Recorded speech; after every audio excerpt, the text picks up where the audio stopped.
Brilliance Audio presents Last of the Magpies by Mark Edwards. Performed by Elliot Hill and Rachel Beresford. Jamie Knight spotted Detective Inspector Imogen Evans as soon as he entered the coffee shop. It was impossible to miss that mane of red hair, even here in this crowded, noisy Starbucks. He wanted to go over and immediately start firing questions at her, but she was reading something on her phone and hadn't seen him, and he forced himself to go to the counter to buy a coffee. Decaf. It was all his jangling nerves could take. "Mr. Knight," she said, looking up as he approached her table. The remains of a frappuccino streaked the insides of the plastic cup in front of her, and crumbs from a half-eaten muffin were scattered across the tabletop. He sat down. "Thank you so much for agreeing to meet with me. I tried calling the officer who's looking after the investigation dozens of times, but he always fobs me off. I'm not even sure if—" She held up a hand. "Jamie, please, can we at least exchange small talk for a minute or two first?" "Oh, yes, sorry." A small smile. "I can't help myself." "I know, I get it, but please, just looking at you is making my blood pressure rise. Drink your coffee, chill out.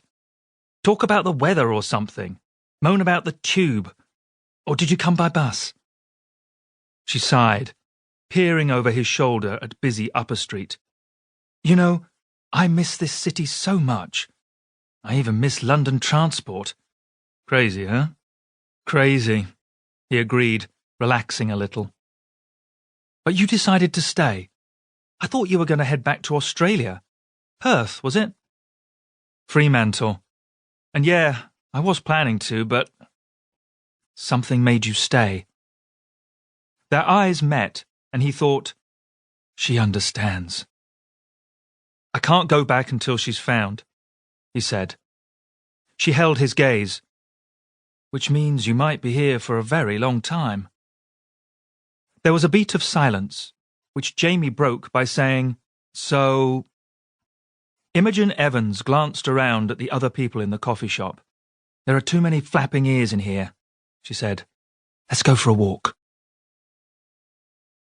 The weather was unusually warm in London this autumn, and Imogen was one of the only people on the street wearing a coat. It was tight on her, he noticed. She must have gained weight since he last saw her. That was just after Lucy escaped, when they were still searching the woods and villages near Ludlow. They walked up the street, past the screen on the green, towards St. Mary's Church. It was lunchtime, and there were hundreds of people around, hurrying back to their offices, clutching sandwiches or sushi. "Do you live near here?" Imogen asked. "Yes, I'm renting a one-bed in Archway." "Nice?" "It's all right." "And what about work? Are you still running your online security business?" "I am." For the second time, she sighed. "All right, I'll dispense with the small talk.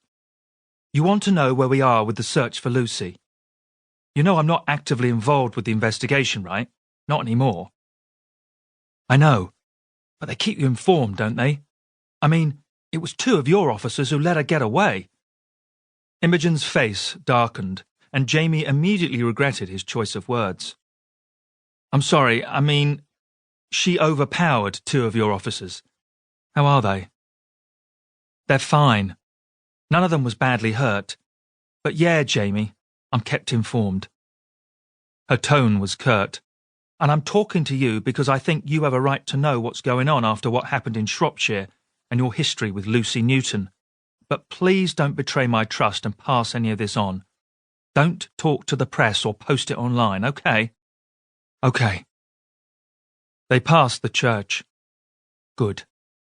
Well, the headline news is that we still don't have any idea where she is. We went house to house in all the surrounding villages, but nobody said anything sensible. There was an elderly couple who thought they saw an unfamiliar blonde woman cycling through the village the morning after she disappeared. But Lucy had dyed her hair brown. Exactly. A false lead.